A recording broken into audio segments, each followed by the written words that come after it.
नमस्कार दोस्तों, स्वागत है आपका मेरे YouTube चैनल पर। मैं हूं आपका दोस्त वन रक्षक राजेंद्र सनोडिया। दोस्तों, जैसे कि मेरे पास बहुत सारे स्टूडेंट्स के कमेंट आते हैं कि सर विज्ञान के लिए कौन सी किताब पढ़ना है। MP फॉरेस्ट गार्ड भर्ती की बात करता हूं मैं बस, क्योंकि मैं फॉरेस्ट गार्ड हूं तो मुझे MP फॉरेस्ट गार्ड का ही नॉलेज है। ठीक है, तो मैं वही बताऊँगा।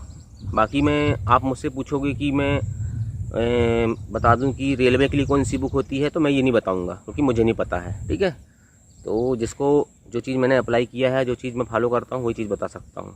ठीक है, और मैं वही चीज़ बताता हूँ जो 100% सत्य होती है। और देखिए, आप यूट्यूब चैनल में जाइए, भरमार पड़े हैं। आप सर्च कीजिए कि MP फॉरेस्ट गार्ड की परीक्षा के लिए कौन सी बुक पढ़ें। ठीक है, बहुत सारी बुक बताएंगे आपको वो। ठीक है, लेकिन उस किताब को नहीं बताते जिसको उन्हें बताना चाहिए। परंतु मैं आज आपको वो सब चीज़ें प्रूफ के साथ बताऊंगा। ठीक है, और यकीनन विश्वास करिए दोस्तों, यदि आप MP फॉरेस्ट गार्ड की तैयारी कर रहे हैं ना, और आज का मेरे वीडियो देखने के बाद आप लिख के रख लो, आप लिख के रख लो कि सामान्य विज्ञान के लिए मैं जो बताऊंगा आप वही पढ़ोगे। ठीक है, आप मेरी बात पे क्या, किसी की बात में भी भरोसा मत करना। ठीक है, भरोसा तभी करना जब वो ऑथेंटिक हो। तो आज मैं आपको सब चीज़ प्रूफ के साथ दिखाऊंगा। ठीक है, प्रूफ के साथ बताऊंगा कि देखिए, जो सामान्य विज्ञान जनरल साइंस आती है MP फॉरेस्ट गार्ड में, वो क्वेश्चन कहाँ से आते हैं। उससे पहले दोस्तों थोड़ा हम बैकग्राउंड में जाते हैं। चलिए कुछ एक्स्ट्रा चीज़ें जानते हैं। देखिए, पहले क्या होता था, MP फॉरेस्ट गार्ड की जो भर्ती होती थी वो एक दिन में हो जाती थी।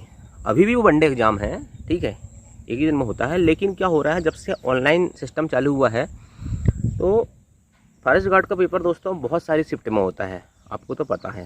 ठीक है, तो जब से शिफ्ट वाला सिस्टम आया है तो क्या हो रहा है कि अब जैसे मान के चलिए, एक बंदे को आपने एग्जामिनर बनाए, ठीक है, और बोल दिए कि आपको फॉरेस्ट गार्ड के पेपर के लिए साइंस का पेपर बनाना है। ठीक है, तो वो क्या करेगा, और उसको पता है कि 25 से 30-40 शिफ्ट में पेपर होना है। एक शिफ्ट में मुझे साइंस के 20 क्वेश्चन देना है। ठीक है, तो 40 शिफ्ट में होते हैं तो 40 × 20 800 क्वेश्चन। 800 क्वेश्चन कहाँ से लाएगा वो। ठीक है, एक पुस्तक से छापेगा, 2 पुस्तक से छापेगा, 3 पुस्तक से छापेगा। तो लोग तो आज के समय में लुसेंट को तो बिल्कुल चाट लिए हैं। ठीक है, कई लोगों ने। ठीक है, तो एक लुसेंट हो गई, एक जनरल साइंस की लुसेंट हो गई। तो उससे क्या होगा, उसको वो पेपर बनाने में मज़ा भी नहीं आएगा और एक सही निर्धारण नहीं हो पाएगा एक कि मतलब परीक्षा उस लेवल से हो रही है। ठीक है, तो वो क्या करते हैं कि बिल्कुल नए क्वेश्चन चाहते हैं। ठीक है, नए क्वेश्चन मतलब साइंस में हो और GK में, खासकर व्यापम में, तो वो नए क्वेश्चन चाहते हैं। तो वो कहाँ जाते हैं, मैं वो आपको वही बताने वाला हूँ। ठीक है, तो यूट्यूब में बहुत सारे चैनल हैं दोस्तों। ठीक है, आपको मेरा वीडियो यदि आपको लगता है कि मैंने जो बताया है वो सही है तो ही फॉलो करेंगे। ठीक है, ऐसा नहीं है कि मैं बताऊंगा तो आप मेरी बात पे विश्वास कर लो। ठीक है, यूट्यूब में बहुत सारे कोचिंग इंस्टीट्यूट हैं जिनका नाम चल रहा है अभी हाल में। ठीक है, उनके भी यूट्यूब चैनल में जाके आप सर्च करो MP फॉरेस्ट गार्ड की बुक लिस्ट, आपको पूरी बुक बता देंगे वो। ठीक है, लेकिन मैं ये कहना चाहूँगा कि अगर आज आप ये वीडियो देखोगे मेरा, ठीक है, तो इस वीडियो के देखने के बाद साइंस के लिए आप मैं जो बताऊंगा वही फॉलो करोगे। 100% श्योरिटी के साथ कह रहा हूँ मैं। आप सारी किताबें भूल जाओगे आज से पढ़ना साइंस के लिए। ठीक है, मैं जो किताब बताऊंगा। तो क्या होता है दोस्तों, आज का ज़माना बहुत चकमक का ज़माना है। मतलब चकमक मतलब क्या है, लोग किसी भी चीज़ की तरफ ऐसे आकर्षित होते हैं जैसे खाने पीने की चीज़ की तरह आकर्षित होते हैं। लेकिन बात यहाँ खाने पीने की नहीं है, यहाँ आपके कैरियर की है, आपकी ज़िंदगी का है। भर्तियाँ आती नहीं हैं, और एक भर्ती धोखा से आएगी, और अगर उसमें भी आप धोखा खा जाओ तो ये आपके लिए नुकसान है। ठीक है, किसी के लिए नुकसान नहीं होगा। यूट्यूब चैनल वालों की दुकान चल रही है, वो चलती रहेगी। ठीक है, उनके व्यू आ रहे हैं, उससे कोई दिक्कत नहीं है। ठीक है, तो देखिए, अपन अब फालतू बातें ना करें, ज़्यादा काम की बातें करते हैं। मैं आपको general science MP forest guard के लिए जो बुक बताने वाला हूँ उसका नाम है दोस्तों NCERT। ठीक है, NCERT की किताब आपको पढ़ना ही होगा। और याद रखना, अगर आप NCERT की किताब नहीं पढ़ रहे हैं तो आप अपने साथ खुद के साथ गद्दारी कर रहे हैं और अपने पैर पे कुल्हाड़ी मार रहे हैं। देखिए, लूसेंट किताब जो है दोस्तों वो NCERT से ही बनी है। ठीक है, लूसेंट NCERT से निकली है, लेकिन NCERT लूसेंट से नहीं निकली है। ठीक है, मैं ये नहीं कह रहा हूँ कि लूसेंट बेकार है या जनरल साइंस की लूसेंट बेकार है, लेकिन आप जनरल साइंस का सब्जेक्ट का किताब आप कहीं भी देख लीजिए दोस्तों, वो NCERT से ही निकलेगी। ठीक है, लेकिन ऐसी कोई किताब नहीं रहेगी दोस्तों जो पूरी NCERT को कवर करेगी। ठीक है, तो जब भी कोई एग्जामिनर साइंस जनरल साइंस का पेपर बनाएगा और बहुत सारे क्वेश्चन बनाना उसे बहुत सारी शिफ्ट के लिए, तो वो क्या करता है, जनरल साइंस उठाता है। और मैं हवा में बात नहीं कर रहा हूँ, मैं अभी आपको प्रूफ बताऊँगा। ठीक है, अभी मेरा एक स्लाइड शो आएगा आगे, तो उसमें आपको प्रूफ बताऊँगा मैं। एक शिफ्ट के पूरे 20 क्वेश्चन और 20 क्वेश्चन कहाँ से आए विद स्क्रीनशॉट मैं आपको बताऊंगा। 20 क्वेश्चन तो पॉसिबल नहीं हो पाएगा। ठीक है, लेकिन जितने भी क्वेश्चन है दोस्तों आप उसको देखना। ठीक है, आपको विश्वास होगा और आप उस चीज़ को देखने के बाद 100% बता रहा हूँ दोस्तों, यदि आपने वो पढ़ लिया ना NCERT, तो मैं गारंटी के साथ कहता हूँ कि यदि फॉरेस्ट गार्ड के एग्ज़ाम में 12-14 लाख स्टूडेंट भी बैठ सकते हैं, इसमें कोई अतिशयोक्ति नहीं है ना, 12-14 लाख स्टूडेंट बैठ सकते हैं, तो आप डायरेक्ट 10 लाख स्टूडेंट के ऊपर पहुंच जाओगे, ये बात की गारंटी है यदि आप NCERT पढ़ लेते हो तो। और NCERT कौन सी पढ़ना है, 6 से लेके 10 तक, कहाँ से, 6वीं से लेके 10वीं तक। और याद रखना, उसका एक भी चैप्टर मत छोड़ना। अगर वो वन से संबंधित है तो भी पढ़ना, अगर वो जल से संबंधित है तो भी पढ़ना। ठीक है, अगर वो खेती बाड़ी से संबंधित है तो भी पढ़ना, अगर वो पर्यावरण से संबंधित है तो भी पढ़ना, क्योंकि जनरल साइंस की NCERT में अगर वो दिया है तो वो जनरल साइंस के अंतर्गत ही आता है। जैसे दोस्तों सिंपल सी बात करता हूँ मैं, अपशिष्ट जल की जो रहता है दोस्तों, अपशिष्ट जल वाला जो चैप्टर है साइंस में, उससे एक क्वेश्चन आया था सीवेज वाला, सीवेज पाइप वाला। ठीक है, तो उसमें पूछा था कि सीवेज पाइप काहे का बना होता है, तो उसका आंसर राइट था कास्ट आयरन। ठीक है, तो ये क्वेश्चन को आप गूगल में भी सर्च करोगे ना तो नहीं मिलेगा, लिख के रख लो आप, गूगल में सर्च करके देख लो कि सीवेज पाइप काहे से बनता है, और जापान में जो आंसर माना कास्ट आयरन, वो NCERT में मिलता है। तो कुछ चीज़ें ऐसी हैं दोस्तों जो हमें बेसिक सिखाती हैं, लेकिन हम उनको नज़रअंदाज करते हैं और ब्रांडेड के चक्कर में हम बड़ी बड़ी बुक की तरफ भागते हैं। हाँ, अगर ऐसी कोई किताब आपको मिलती है या यदि ऐसे आपको कोई नोट्स मिलते हैं कहीं कोचिंग संस्थान से जो पूरी NCERT को कवर करते हैं, तो आप उन्हें पढ़ें। लेकिन मैंने बताया दोस्तों कि जनरल साइंस की कोई भी किताब NCERT से ही निकलेगी, लेकिन NCERT कहीं से नहीं निकल सकती, क्योंकि NCERT अपने आप में परिपूर्ण है। ठीक है, परिपूर्ण मतलब दोस्तों ये है कि उससे लगभग सभी क्वेश्चन बन जाते हैं जितने भी आते हैं। ठीक है, और अगर आप NCERT पढ़ के नहीं जाओगे ना, तो याद रखना, सिर्फ लूसेंट जनरल साइंस वाली पढ़ के आप जाओगे या कहीं से पढ़ के जाओगे तो 20 में से आप 8 से 10 क्वेश्चन भी कर लिए तो बहुत बड़ी बात है।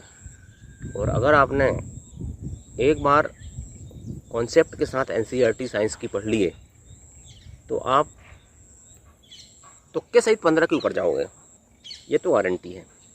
और अच्छे से पढ़ लोगे, बहुत अच्छे से, तो 20 में से 20 भी मार दोगे। अब बारी आती है कि हम इतनी बकवास कर दिए, मैंने इतनी बड़ी बड़ी बातें बता दी आपको जनरल साइंस की बुक तक के लिए, तो अब मैं उसको प्रूव करता हूँ। ठीक है, तो अब मैं बताता हूँ दोस्तों आपको क्वेश्चन, और उसके स्क्रीनशॉट के साथ बताऊँगा, और ये भी बताऊँगी कि कौन सी क्लास की NCERT का कौन सा चैप्टर है। ठीक है, तो चलिए देखते हैं।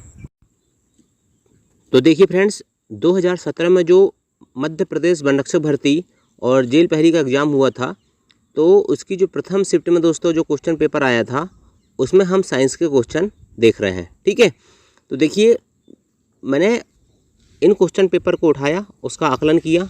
ठीक है, और उसके बाद उसको एनसीईआरटी में देखा। तो एनसीईआरटी में देखने के बाद दोस्तों मुझे बहुत सारे क्वेश्चन डायरेक्ट मिले और बहुत सारे क्वेश्चन दोस्तों इनडायरेक्ट मिले। तो मैंने इस स्लाइड में दोस्तों सिर्फ एक शिफ्ट के क्वेश्चन, टोटल क्वेश्चन कितने आते हैं 20, ठीक है, 20 क्वेश्चन में से दोस्तों जो क्वेश्चन मुझे डायरेक्ट मिले, ठीक है, उनको मैंने यहाँ पर दिया हूँ, ठीक है, और जो इनडायरेक्टली मिलते हैं दोस्तों उनको भी मैंने इंक्लूड किया हूँ। लेकिन कुछ ऐसे क्वेश्चन हैं दोस्तों जो आपको पूरा पढ़ना पड़ेगा, ठीक है, उस यूनिट को पूरा पढ़ना पड़ेगा तब जाके आपको वो क्वेश्चन बनेंगे, ठीक है। तो चलिए देखते हैं जो क्वेश्चन हमें डायरेक्ट मिले। सबसे पहला क्वेश्चन है दोस्तों कि एक विद्युत धारा उत्पन्न करती है, इसमें पूछा था एक विद्युत धारा उत्पन्न करती है रासायनिक प्रभाव, ऊष्मीय प्रभाव, उपरोक्त सभी चुंबकीय प्रभाव। तो इसका आंसर है दोस्तों उपरोक्त सभी, मतलब रासायनिक, ऊष्मीय और चुंबकीय तीनों प्रकार के प्रभाव विद्युत धारा उत्पन्न करती है। तो दोस्तों देखिए स्क्रीनशॉट में देखिए, ये आप लिखे हो विद्युत धारा का चुंबकीय प्रभाव, विद्युत धारा का तापीय प्रभाव। इसके लिए दोस्तों आपको जाना पड़ेगा कि हाँ कक्षा 7 की, ठीक है, कौन सी 7 की, कक्षा क्लास की, कौन सी क्लास की, कक्षा 7 की, मतलब क्लास 7 की दोस्तों आपको एनसीईआरटी पढ़ना पड़ेगा और इसका यूनिट 14 विद्युत धारा और इसके प्रभाव पढ़िए, आपसे ये क्वेश्चन बन जाएगा, ठीक है। नेक्स्ट देखते हैं, वायु कोश फेफड़ों के भीतर सूक्ष्मतम नलिकाओं के रूप में संपन्न होते हैं, कहलाते हैं, ठीक है। तो इसके लिए दोस्तों आपको जाना पड़ेगा कहाँ, यूनिट 10, कक्षा 7 की, फिर यूनिट 10, ठीक है। कक्षा 7 की एनसीईआरटी से दोस्तों बहुत क्वेश्चन आते हैं, ठीक है। कक्षा 7 की एनसीईआरटी में जाइए, यूनिट 10 जीवों में श्वसन, ठीक है, इससे आपको क्वेश्चन बन जाएगा और इसका राइट आंसर हो दोस्तों वायु कूपिकाएं, ठीक है। नेक्स्ट क्वेश्चन है, वह प्रक्रिया जिसमें एक अधिक महंगी धातु के एक सस्ती धातु के ऊपर विद्युत की मदद से निक्षेपित किया जाता है, इसे कहते हैं विद्युत धातु कर्म, इलेक्ट्रोप्लेटिंग, इलेक्ट्रोविनिंग या इलेक्ट्रोफाइनिंग, ठीक है। तो इसका राइट आंसर है दोस्तों इलेक्ट्रोप्लेटिंग, ठीक है। तो इसको ये आपको मिलेगा दोस्तों विद्युत धारा के रासायनिक प्रभाव, ठीक है, विद्युत धारा के रासायनिक प्रभाव, ये क्लास 8 की है, ठीक है, क्लास 8 की एनसीईआरटी है, यूनिट 14 जाइए, विद्युत धारा के रासायनिक प्रभाव पढ़िए दोस्तों, आपको ये क्वेश्चन मिल जाएगा, ठीक है। नेक्स्ट देखते हैं, एक सतह को दूसरी सतह पर फिसलने पर गति का विरोध करने वाला बल है, ठीक है। तो इसके लिए दोस्तों आप फिर जाइए कक्षा 8 की एनसीईआरटी में यूनिट 12 घर्षण पढ़िए, ठीक है, ये क्वेश्चन आपको डायरेक्ट मिलेगा, ठीक है। नेक्स्ट देखते हैं, कंपनशील वस्तु की उसकी माध्य अवस्था से अधिकतम दूरी कहलाती है, ठीक है। इसके लिए दोस्तों यूनिट 13 की ध्वनि वाले चैप्टर में जाइए, ये क्वेश्चन आपसे डायरेक्ट बन जाएगा, कक्षा 8 की यूनिट 13 की जो ध्वनि वाली यूनिट है उसमें जाना है आपको, ठीक है। नेक्स्ट है, उदासीनीकरण अभिक्रिया में अम्ल क्षार के साथ क्रिया करके देता है, ठीक है। तो देखिए दोस्तों ये कक्षा 7 की एनसीईआरटी है, ठीक है, कक्षा 7 की एनसीईआरटी, फिर जाइए कक्षा 7 की एनसीईआरटी में जाना है, ठीक है, कौन सी एनसीईआरटी में जाना है, कक्षा 7 की एनसीईआरटी में जाना है, अम्ल क्षार लवण, ये क्वेश्चन आपको मिल जाएगा, डायरेक्ट मिला है दोस्तों वो क्वेश्चन है। ताजमहल को किस प्रदूषण से खतरा उत्पन्न होता है, कक्षा 7 की एनसीईआरटी, यूनिट वही अम्ल क्षार लवण, ये क्वेश्चन भी आपको मिल जाएगा।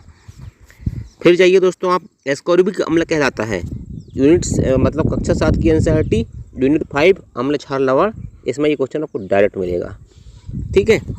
तो दोस्तों मैंने आपको जो क्वेश्चन बताए हैं ये क्वेश्चन आपको डायरेक्ट मिल रहे हैं, और इसके अलावा दोस्तों 8 से 10 क्वेश्चन जो है वो इनडायरेक्टली हैं, यानी कि कॉन्सेप्चुअल है, ठीक है, और कुछ क्वेश्चन डायरेक्ट भी हैं दोस्तों, मैंने उनको सर्च नहीं किया क्योंकि बहुत बड़ा वीडियो हो जाता है और स्लाइड बनाने में टाइम बहुत लगता है, ठीक है, इसलिए मैंने थोड़ा उनको छोड़ दिया।